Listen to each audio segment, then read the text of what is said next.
Muy buenos días a todas y a todos. Ya han sido todos nombrados, ¿para qué lo vamos a repetir?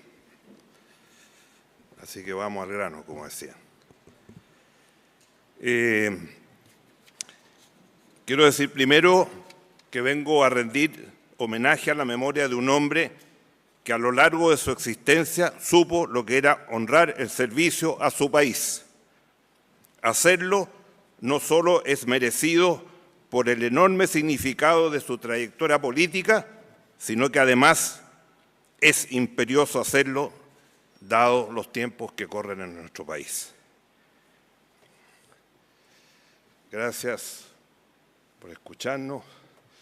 Aquí estamos con don Edgardo, a 15 años de su muerte. Ingeniero, lo pusimos primero, lo más importante. Todo lo demás se da por añadidura. Político, gran político.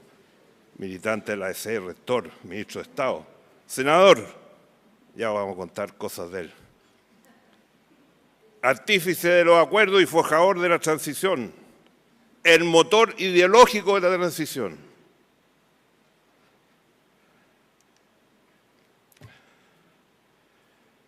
Inagotable capacidad para dialogar y alcanzar acuerdos. Él decía, la democracia de los acuerdos es mucho mejor que el conflicto en democracia. Y lo practicaba, y lo practicó siempre. Impulsor de la democracia de los acuerdos, no solo a nivel nacional, sino que internacional. Aquí estamos en una reunión cuando Chile ingresa a PEC, invita a Santiago líderes del Asia, invitamos al presidente Cardoso, al presidente Menem y otros presidentes latinoamericanos a mostrar lo que estábamos haciendo en el Asia. Pero ahí estaba también Edgardo, que le interesaba todos los temas, no solo los temas internos. Un hombre de Estado por excelencia, sobrio, respetuoso. Nunca en su ministerio vimos robos de computadores, ni vivimos conflictos como los que estamos viendo y que no se cierran como los famosos convenios. Era un hombre de Estado, honrado, transparente, sobrio, como eran los grandes políticos de este país. Por Dios que nos hace falta un hombre así en este momento.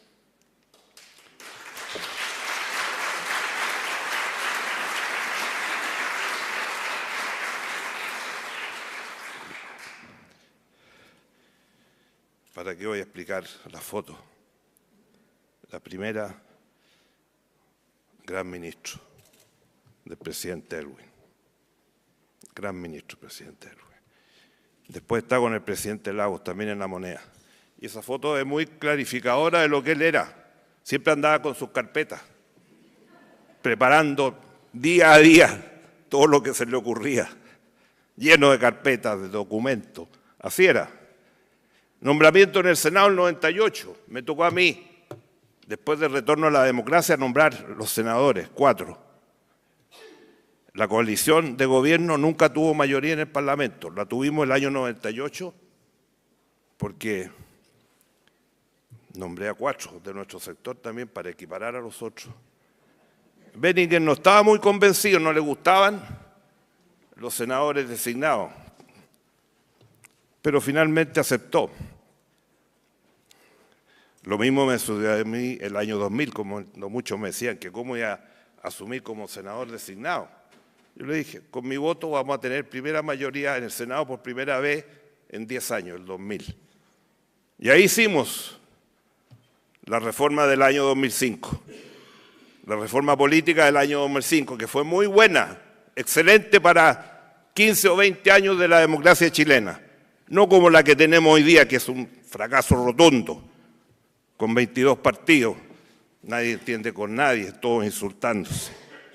¿Qué elecciones nos dejó? Ahí está, el Cerro Castillo. Está arriba, atrás, porque en esa época todavía el Ministerio de la Presidencia no estaba entre los primeros. Los primeros los que estaban sentados ando abajo. Después hubo una reforma, en esa que hizo Benninger también, y el Ministerio de la Presidencia estaba sentado casi al ladito del presidente, por la importancia que tiene y el trabajo que hace. Él nos enseñó a mirar sin descuidar la contingencia. él vivía también la contingencia, pero siempre mirando el horizonte del periodo de gobierno en el que estaba inmerso y en el que estábamos inmersos, y sobre todo en el largo plazo, mirar las políticas públicas que Chile necesitaba. En eso y en esto fue un maestro, un maestro. Políticas públicas que resuelven problemas con innovación, siempre lo decía él, innovando. Tómense un medio segundo y lean esto.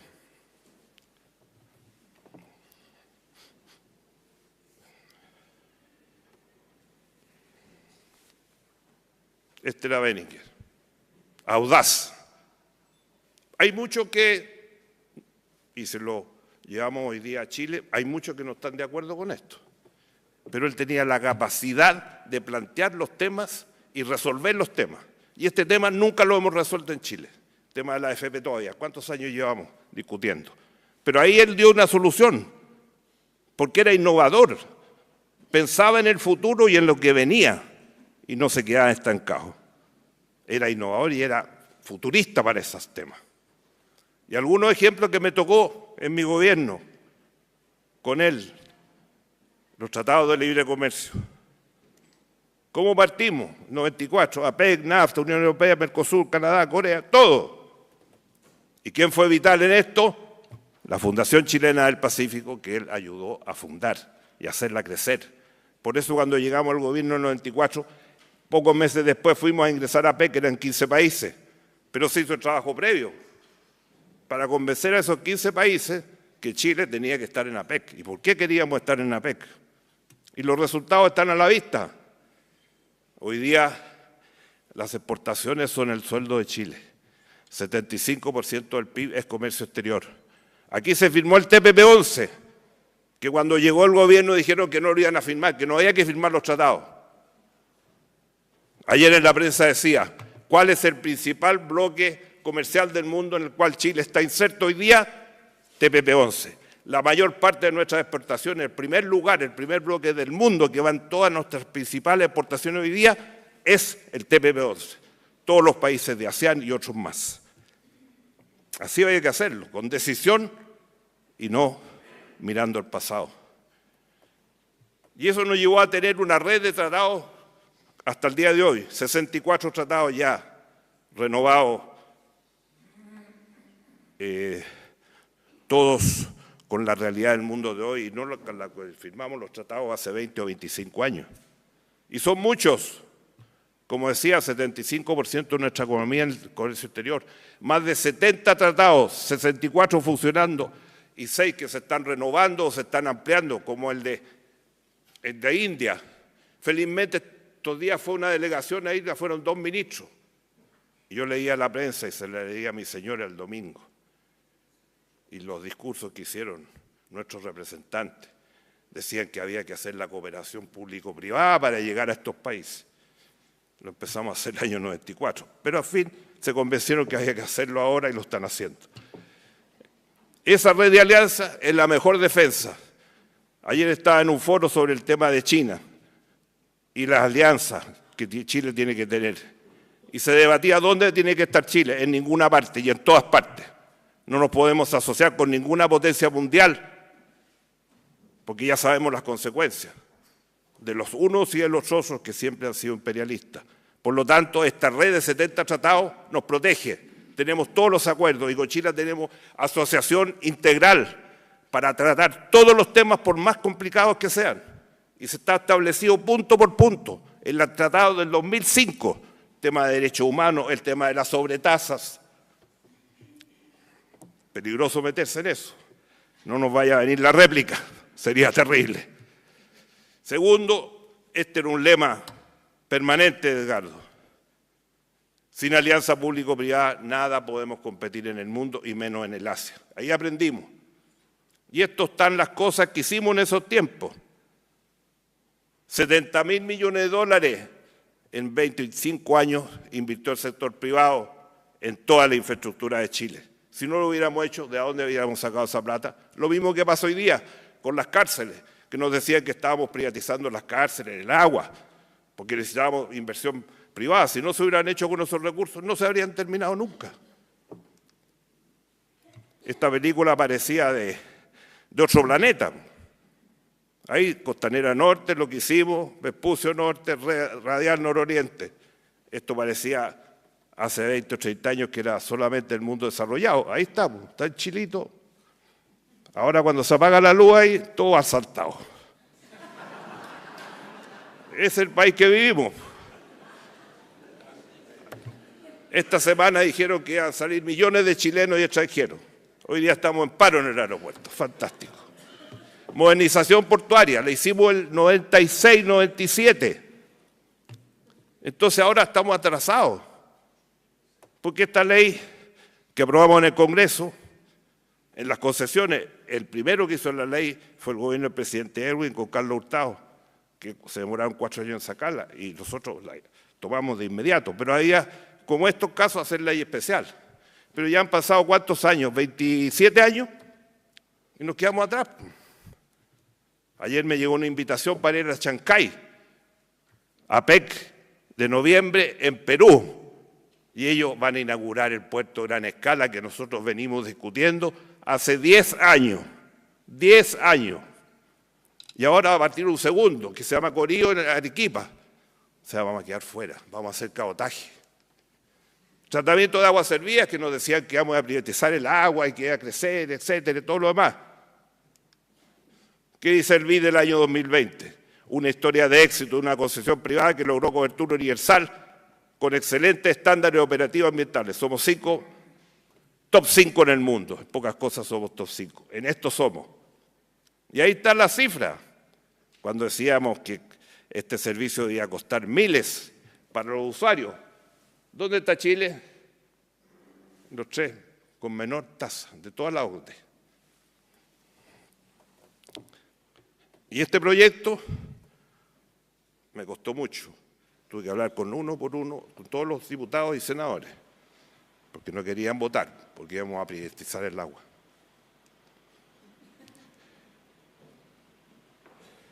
Esto no vale la pena ni decirlo, porque ya el año 2024 llegamos a tener 40% de energías renovables. ¿Qué país del mundo se puede dar ese lujo? Y este año y el próximo podemos llegar a 50 y hasta 60.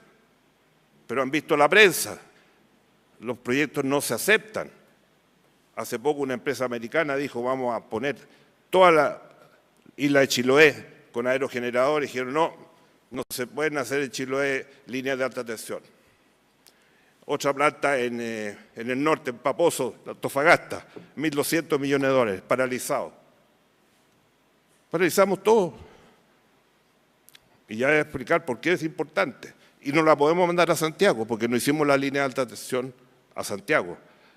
La línea de corriente continua en Santiago, Antofagasta, para traer la energía. En el norte estamos botando energía. Y están quebrando las empresas porque no pueden venderlo. Y como decía Edgardo, el objetivo, y lo hice en la frase y la tengo copiada exactamente lo que decía en esta materia. Sin emprendimiento e innovación, y sobre todo, ¿qué es lo que podemos hacer? Lo decía Felipe. Crecimiento. Ahí nos quedamos cortos. Este gráfico tiene un pequeño error. ¿Te fijan dónde está la flecha? La flecha hay que correrla hacia la izquierda y ponerla donde está la primera línea. Ahí estamos, 2014. Y de ahí para atrás, o sea, 2024. Hasta el 2014, 10 años que no crecimos nada, 10 años seguidos que no crecimos nada. Y por eso la preocupación de Edgardo decir, aquí esto es fundamental, porque no se pueden hacer políticas sociales, no se pueden hacer políticas públicas, no se puede hacer nada, si no estamos creciendo como país. ¿Cómo reducimos la pobreza y la desigualdad si no tenemos los recursos? Una cosa es la teoría, que se puede dibujar fácilmente, otra cosa es la práctica, el día a día, sube y baja. Para eso hay que estar preparado. ¿Y qué es lo que decía? ¿Cómo se resuelve esto? Cuando partimos en los años 90, acuerdos, en todo. ¿Y cómo nos criticaban muchos sectores? Están negociando todo.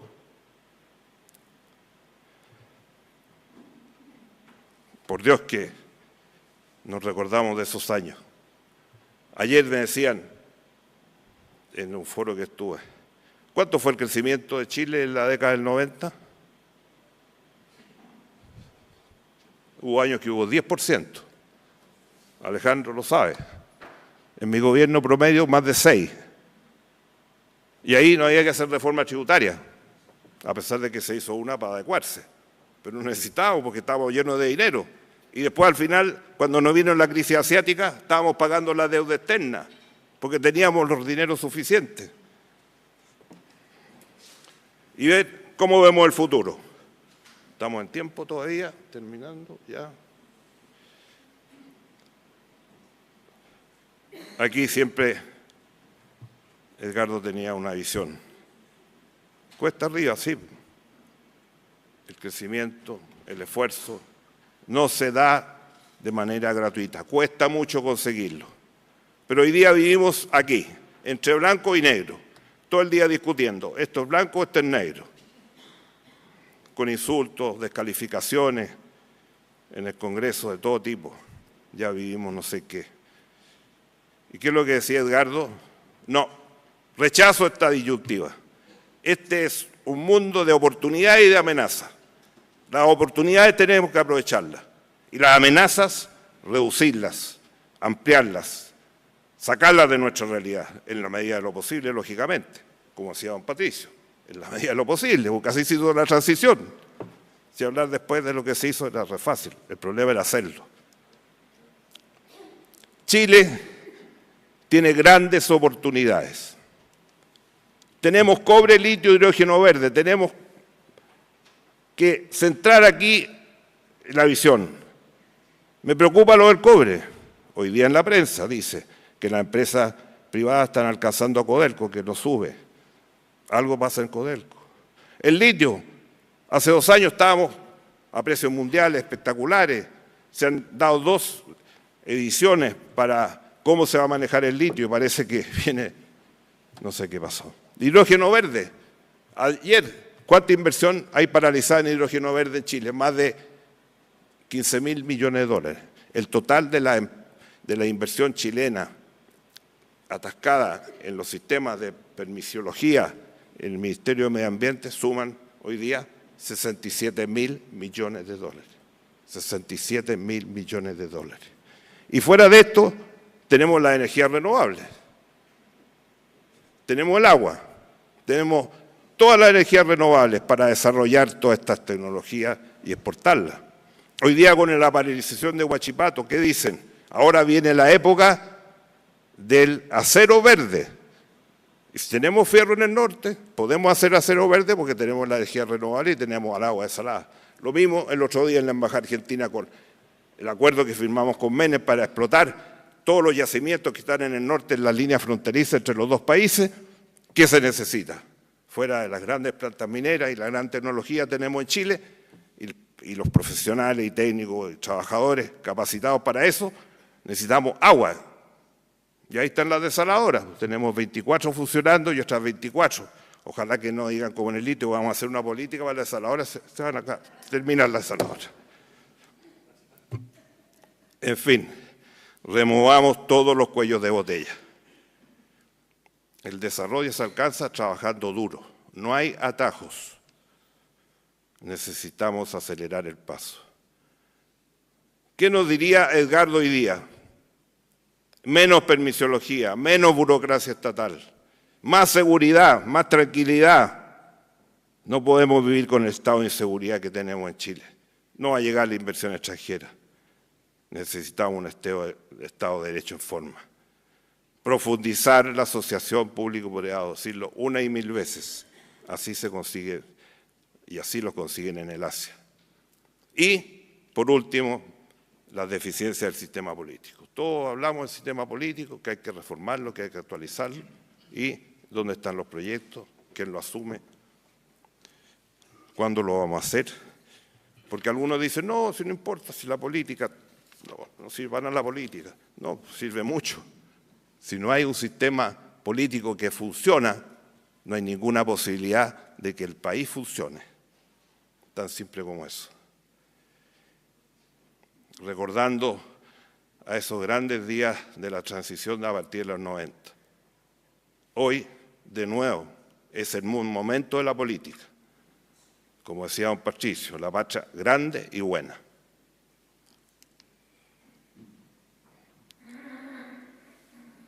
Chile rumbo al futuro.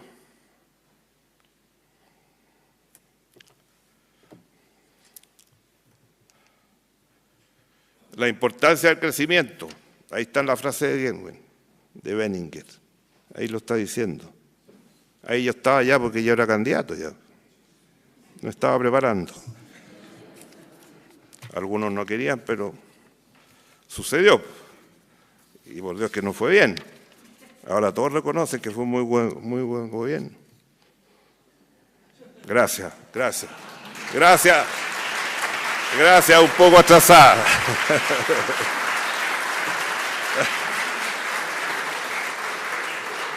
¿Se acuerdan cuando viajábamos al Asia? Todos los chistes que se hacían, las maletas, las chaquetas que nos poníamos. Decían, se volvieron locos estos tipos. ¿Sirve más de lo mismo? No. Lo que decía Edgardo. Innovación para crecer. Así como esta frase de la AFP, tengo muchas, y ustedes han visto muchas. Antes de terminar, ¿estoy en el tiempo? Sí.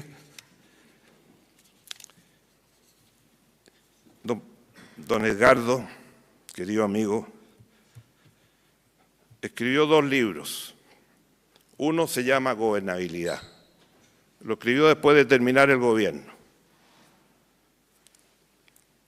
Pero también, más adelante, empezó a preparar sus memorias.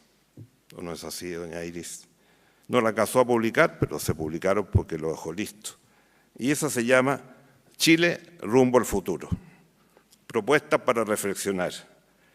No solamente un testamento político, sino que ese libro lo debían leer todos los chilenos que tienen cargos públicos en el gobierno, en el parlamento, o también en los otros poderes del Estado, y todos los que aspiren a eso. Es un programa de gobierno, de lo que Chile necesita. Y si ustedes lo leen, van a ver que es como si estuviera dicho hace 20 o 30 años, está dicho hace 15 años, y hoy día es más válido que nunca. Eso era la vigencia de un hombre como Edgardo Benninger. Por eso, a 15 años de su muerte, estos y otros temas están plenamente vigentes. Aquí hay una base, fruto de una profunda reflexión y experiencia sobre la cual se puede iniciar el diálogo y la búsqueda de los acuerdos que Chile necesita y que la ciudadanía de Chile está exigiendo. No nos equivoquemos. En la hora actual, cuando vivimos tiempos confusos y en muchos casos de incertidumbre, el país tiene que conocer y tener vivamente presente la vida de un hombre que fue capaz de construir esta democracia sin confrontación. Gracias, Edgardo.